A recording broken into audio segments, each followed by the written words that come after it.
こんにちは皆様ဒီနေ့ကတော့သိထားတဲ့ဂျပန်စလန်းလေးတွေကိုလေ့လာမှာဖြစ်ပါတယ်ဟုတ်ပြီအဲ့တော့ဆက်လက်ကြရအောင်ပထမဆုံးတစ်ခုကတော့ယာဘိုက်သူ့ကိုတော့နေရာတိုင်းလိုမှာတုံးတယ်ကောင်းတဲ့နေရာတွေရောစိုးတဲ့နေရာရောမှာပါတုံးတယ်ဥပမာこのラーメンやばいほど美味しいဒီခောက်ဆွဲရတကယ်ကိုအရသာရှိတယ်နောက်တစ်ခုအနေနဲ့ညီးညူတဲ့အခါမျိုးပေါ့နော်အမှားလုံးမိတဲ့အခါမျိုးမှာယာဘိုက်ဒန်ရှာနီမာနီယာဝနိုင်သွားပါပြီယထာမမိလိုက်ဘူးရပိုက်ဆိုပြီးတော့သွားပြီဆိုပြီးတော့ညင်းညူတဲ့အခါမျိုးမှာသုံးတာဖြစ်ပါတယ်နောက်တစ်ခုမကြည့်တဲ့တကယ်လားလို့ပြောချင်တဲ့အခါတကယ်ကိုလို့သုံးချင်တဲ့အခါမျိုးမှာပြောပါတယ်တကယ်လားဆိုရင်တော့မကြည့်တဲ့ရှီရနာခတ်တာတကယ်ကြီးလားမသိခဲ့ဘူးဆိုပြီးတော့ပြောချင်ရင်သုံးလို့ရတယ်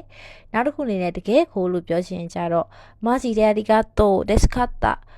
တကယ်ကိုကျေးဇူးတင်ပါတယ်အကူအညီရခဲ့ပါတယ်အကူအညီပေးခဲ့တဲ့အတွက်ကျေးဇူးတင်ပါတယ်လို့ပြောချင်ရင်သုံးလို့ရပါတယ်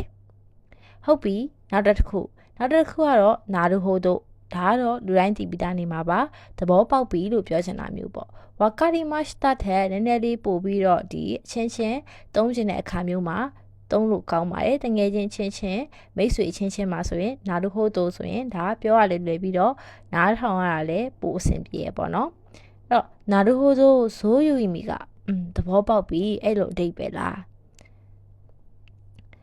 နောက်တစ်ခုအနေနဲ့ကတော့ emoji ဆိုတာကြတော့အင်္ဂလိပ်အဓိပ္ပာယ် emotional ဖြစ်တယ်ဆိုတဲ့အဓိပ္ပာယ်ဖြစ်ပါတယ်ဥပမာအရန်ဝမ်းနေဖို့ကောင်းတယ်ပေါ့နော်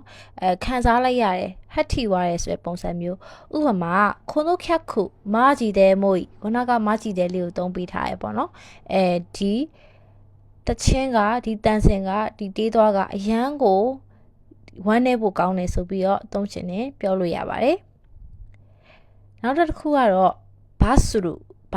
ဆိုတာကအင်္ဂလိပ်စကားလုံး bus ကလာတာဖြစ်ပြီးတော့ဒီ viral ဖြစ်သွားတယ်ကျတို့ဒီ new feed တို့ Facebook တို့မှာပေါက်သွားတဲ့ဟာမျိုးကိုပြောချင်ရင်သုံးလို့ရပါတယ်ဥပမာ彼女の写真がインスタでバズっているပေါ့နော်သူ့ရဲ့ပုံကအခု Instagram မှာအရန်နရူတွေချားထဲမှာနာမည်ကြီးနေရလေအရန် hot နေရလေဆိုပြီးတော့သုံးချင်ရင်ဘာစုလို့သုံးလို့ရပါတယ်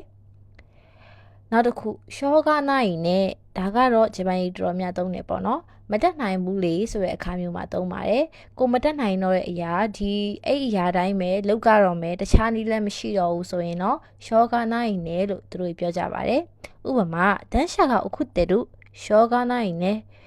ရထားနှုတ်ကြတာလားမတက်နိုင်ဘူးပေါ့လေရထားနှုတ်ကြတာကကိုလည်းလုံးဝမတက်နိုင်တဲ့ကိစ္စစောင့်ရုံကလည်းမတက်နိုင်တာမဟုတ်လို့ရှောကနိုင်နဲ့အဲ့လိုသုံးလို့ရပါတယ်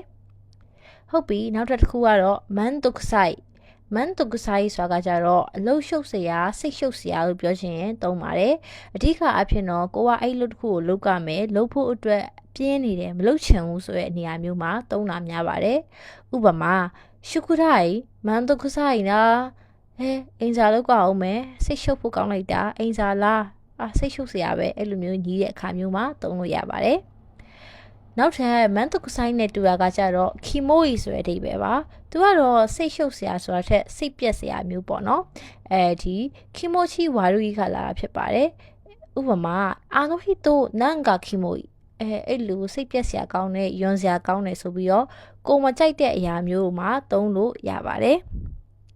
နောက်တစ်ခုကတော့ဦးစားဆိုတာကြတော့ဦးစားသားကြီးကလာတာဖြစ်ပြီးတော့ဒီစိတ်အနှောက်ယှက်ဖြစ်တဲ့နားကြီးရယ်ဆိုတဲ့အဓိပ္ပာယ်မျိုးပေါ့နော်ဘေးကနေကိုပွားစီ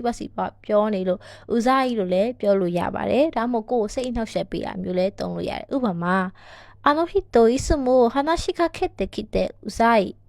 အဲ့လူစကားပဲလာပြောနေပြီးတော့အရင်စိတ်ရှုပ်ဖို့ကောင်းတယ်မန်တုကဆိုင်လိုမျိုးစိတ်ရှုပ်တာမျိုးမဟုတ်ဘဲနဲ့သူကကိုယ့်ကိုပြောတယ်ကိုယ့်အနှောက်ယှက်စိတ်နှောက်ယှက်ဖြစ်စေတဲ့အရာဝတ္ထုလူတွေကိုရည်ညွှန်းတဲ့အခါမျိုးမှာသုံးပါတယ်မန်တုကဆိုင်ကကြတော့စိတ်ရှုပ်တာချင်းအတူတူကိုမှသူကလောက်ကအောင်မှမဟုတ်လို့မလောက်ချင်လို့စိတ်ရှုပ်တာမျိုးဖြစ်ပါတယ်နောက်တစ်ခုကတော့ဥခဲတုဆိုတာကရီရရဲ့ဟာတာပဲလို့ပြောချင်ရင်သုံးလို့ရတယ်ပေါ့တယောက်ကဟာတာပြောလိုက်တယ်အဲ့ဒါကိုကဥခဲတုအဲ့လိုမျိုးသုံးကြပါတယ်ဥပမာ昨日友達が転んでケーキに顔をすくんだのမနေ့ကတငယ်ချင်းကပေါ့နော်ချော်လဲပြီးတော့ဒီကိတ်မုတ်ထဲကိုမျက်နှာကြီးစိုက်မိသွားရဲပေးသွားရဲပေါ့ခဲလို့ရီရရဲဆိုပြီးတော့ပြောချင်ရင်သုံးလို့ရတာဖြစ်ပါတယ် အဲ့တော့ဒီနေ့ကတော့ဒီဗီဒီယိုလေးကဒီလောက်ပါပဲနောက်ဗီဒီယိုမှာပြန်တွေ့ပါမယ်မတ်တနဲ့ bye bye